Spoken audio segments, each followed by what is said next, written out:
Hello YouTube family, I'm back again. This video I actually recorded initially this past week on Wednesday, but for some reason the audio was messed up and I've been tinkering with the audio for a while trying to figure out what the deal was, and today I got the audio where it's working again. So my mic's again working.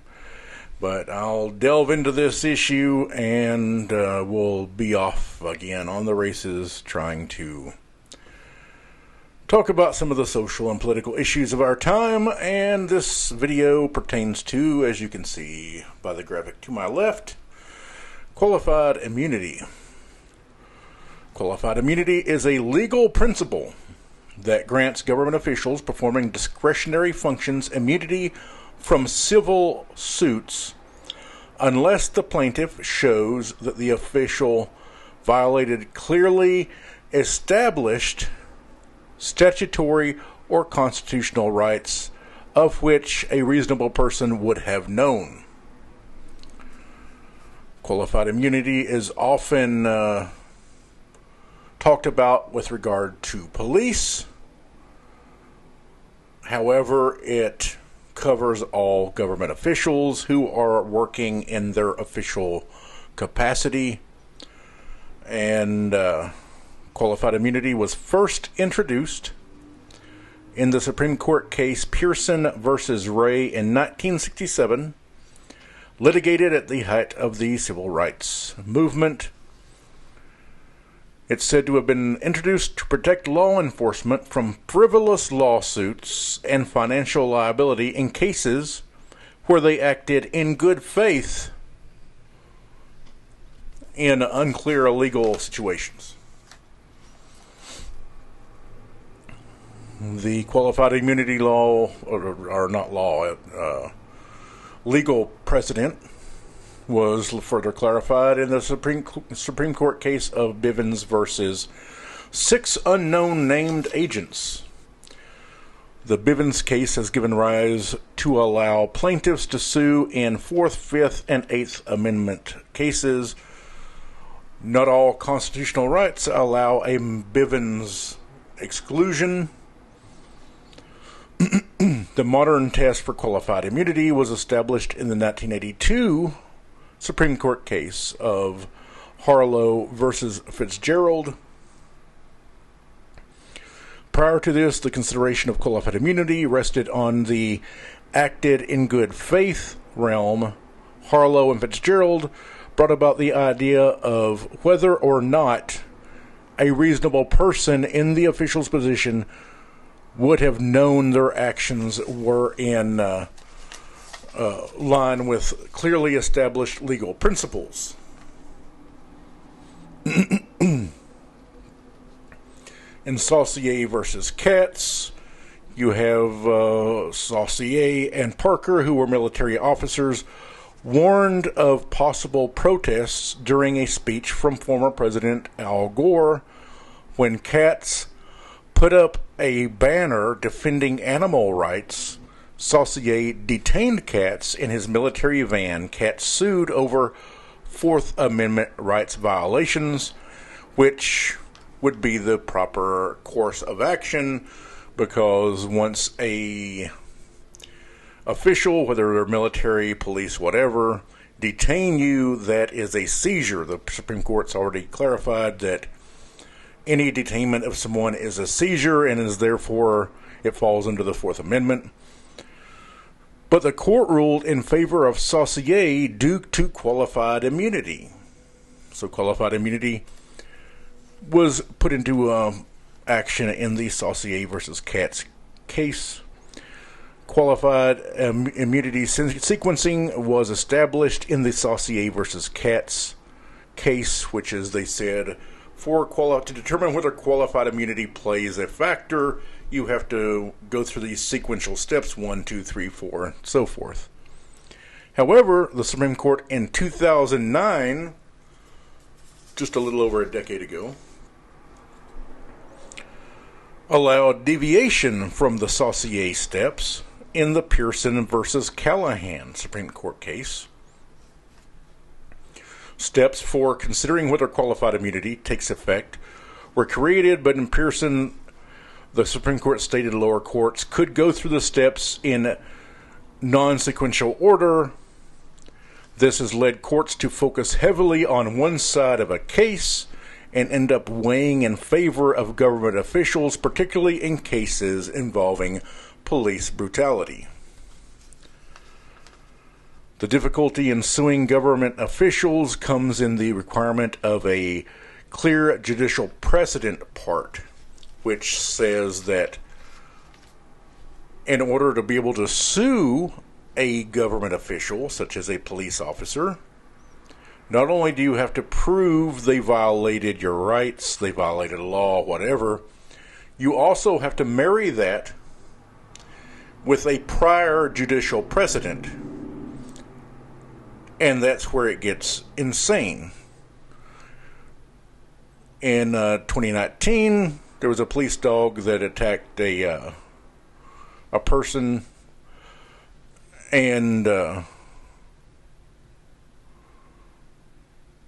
he was sitting on the ground. And the thing is, this person was stopped by the police. They had a police dog. He sat on the ground, held his hands in the air to surrender himself to the police. The police then, after he surrendered, sicked their dog on him, who then attacked the man and injured him via biting him. And he turned around and sued the police, which a reasonable person would say that's what you should do, because once someone has surrendered themselves, the police should not be attacking them, should certainly not be sicking a police dog on them, because they surrendered themselves. And following the Supreme Court requirements for qualified immunity, in the case, the guy's lawyer had brought up a previous case from years and years ago where a man had surrendered to police, and despite him surrendering himself to police, they sicked their police dog on him. And this is how absolute bonkers qualified immunity is. Because the precedent, the judicial precedent they had brought up in this more recent 2019 case, the guy was sitting on the ground with his hands in the air. The case they had brought up of the precedent, in that case the man had laid down prostrate on his stomach with his hands in the air, and the police sicked the police dog on him. Because in the precedent case, he was laying on the ground, and in the more recent 2019 ruling, the person was sitting down with his hands in the air. Qualified immunity was allowed to take precedent. And so he was denied the ability to sue the police officers who had sicked their dog on him, because he was not lying down. I mean, it's basically identical, except that in the prior case, the person was laying down. In the recent case, he was sitting down.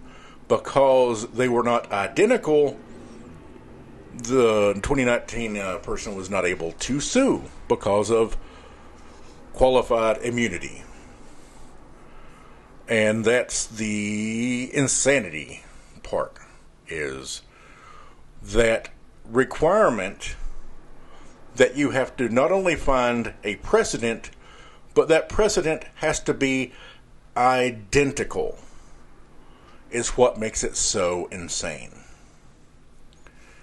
However, in April of 2021, this year, New Mexico banned the use of qualified immunity for defense in lawsuits.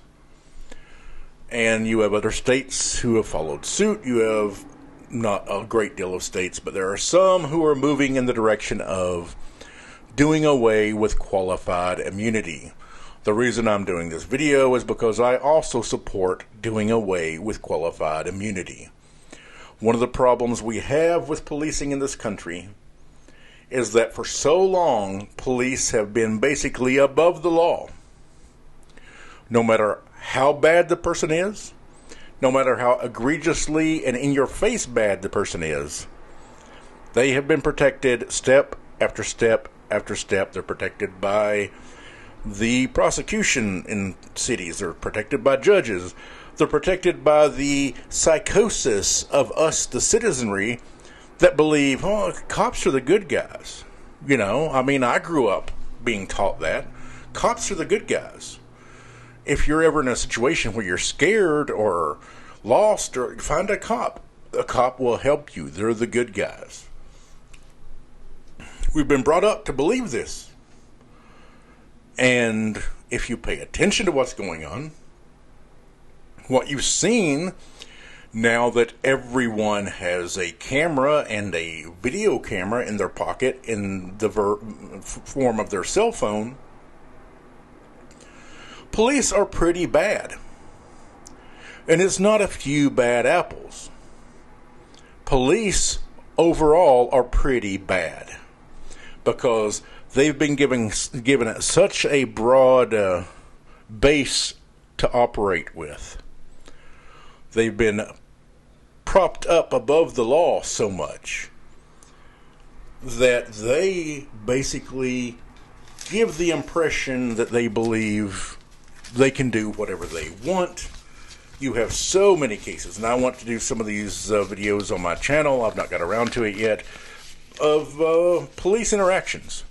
Just simple police interactions. People record. You have people recording every day. Every day there are people who are recording interactions they have with law enforcement, and it is reinforcing that there are massive problems in police forces among police in this country.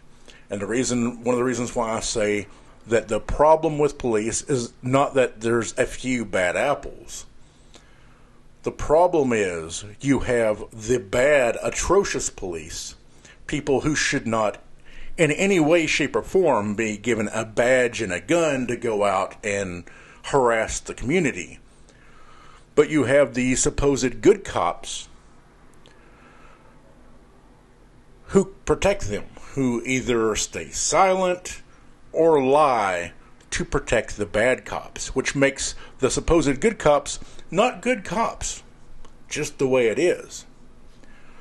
And the problem is, when you do have good cops who become whistleblowers on the bad cops who are doing the unethical, immoral, and so oftentimes illegal things, those whistleblowers end up getting pushed out of the police departments by the people running the police department. It's down the entire ladder. The problem exists through the entire chain of command within the police departments in this country.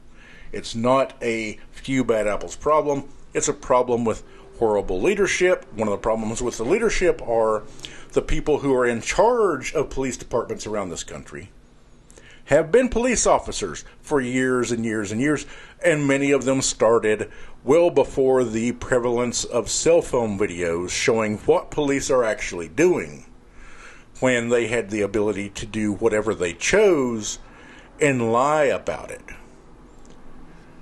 Now we're starting to see police being these horrible, atrocious people, and we're starting to see them lie about it, because now we have video evidence of what's going on, and that's if people capture it. I mean, you still have things that are going on. There's another video I want to do of a man in Louisiana who 2 years ago was beaten to death by cops on the side of the road. He was beaten unconscious, left face down in the dirt, and died on the side of the road. And I mean, the cops had every reason to stop the guy. They got behind him, and he ran. He led them on a high-speed chase.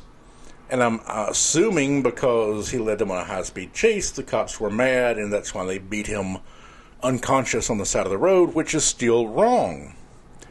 And I don't care if you're some crazy lunatic right-winger who's like, well, he broke the law, like somehow that justifies beating someone to death on the side of the road. It doesn't. The people who absolutely should uphold the law are the people charged with upholding the law, the police. They shouldn't be killing people on the side of the fucking road. Well, I don't know if I have to bleep that out. Sometimes my emotions get the better of me. But you have the situation where this man was killed on the side of the road in Louisiana 2 years ago. The body camera footage just got released recently, this year, 2021. In 2019, the guy was killed. And what the police said to the guy's family, to the media, was that he led them on a high-speed chase. He ran off the road and hit a tree and was killed on impact of hitting the tree. The truth is, the man ended up pulling over to the side of the road. He did not hit a tree. He did not die from hitting a tree. He was beat to unconscious and left face down in the dirt until he suffocated because of the actions of the police. The police pushed that lie for 2 years until finally the news media were able to get a hold of the body cam footage through the Freedom of Information Act. The police were trying to hide the body cam footage to keep it under wraps because it exposed their lie. The lie they carried for 2 years. That is the problem with police. Is they do whatever they choose to do. They tell lies. And now we're starting to see some of the lies come out because there are witnesses with phones who are taking pictures, who are shooting videos of what's actually happening. And despite the fact that this prevalence of video footage is available from witnesses, you still have police trying to lie. Despite the fact that I would assume they realize eventually the witness video footage is going to come out on social media. It's going to get posted, it's going to go viral, and the truth's going to come out, and their lie is going to be exposed.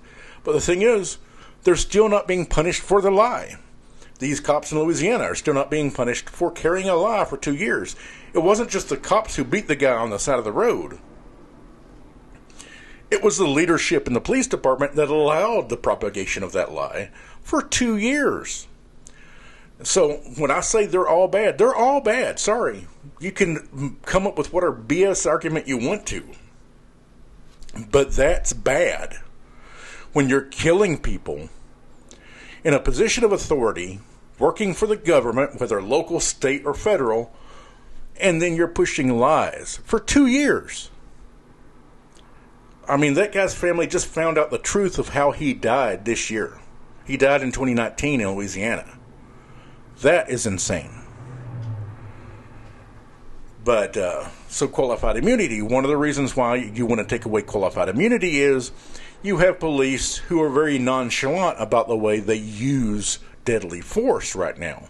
It's abundantly clear how nonchalant they are about using deadly force. If police themselves could be sued in civil litigation, they are not going to be as quick to just pull out their gun and kill somebody. The police officer who shot the guy and claimed she thought she had her taser, if she can be sued, she'll make damn well sure she has her taser and not her service revolver. That's the thing. Right now, police officers basically cannot be sued because not only do you have to prove that they did something illegal, violated some civil right, but you have to find a previous court case that mirrors it identically, which is nearly impossible. Like the explanation I gave you, that you had the 2019 case where the guy was sitting down with his hands in the air. A police dog was sicked on him just out of pettiness, just out of sheer meanness from the police. He found a case that mirrored it almost identically from decades ago, where a man laid down on the ground with his hands in the air and got a police dog sicked on him. He sued the police. This 2019 case was denied because of qualified immunity because he was sitting instead of laying. That's the problem. With qualified immunity, you basically cannot sue police, no matter how egregiously horrible their behaviors are. And the police have shown that when it's the police department the city, whatever entity that's being sued. I mean, you still have people able to sue. It's just that they're suing the police department. They're suing the city the police officer works in, the county, whatever. It's not coming out of the cop's pocket, so he's not that worried about it. You have municipalities all over this country that set aside billions of dollars every year, collectively, to cover lawsuits for the egregious activities of the police. It's built into the budget that police are going to do these horrible, egregious things. We're going to get lawsuits. We need to have some money set aside to pay these lawsuits, to settle these lawsuits. And ending qualified immunity is one step closer to police understanding that they can be personally held liable for their unethical, immoral, and illegal actions. And that will take a step forward. That's not the end-all, be-all of police reform, but that would take a major step forward in helping to end this egregious behavior from the police. And that's the video for today. Now that I got the audio functioning properly again. And thanks for watching. Please, if you like my videos, give me a like. If you're watching this video and you have not subscribed, please give me a subscribe. Thanks for watching, and absolutely have a good day.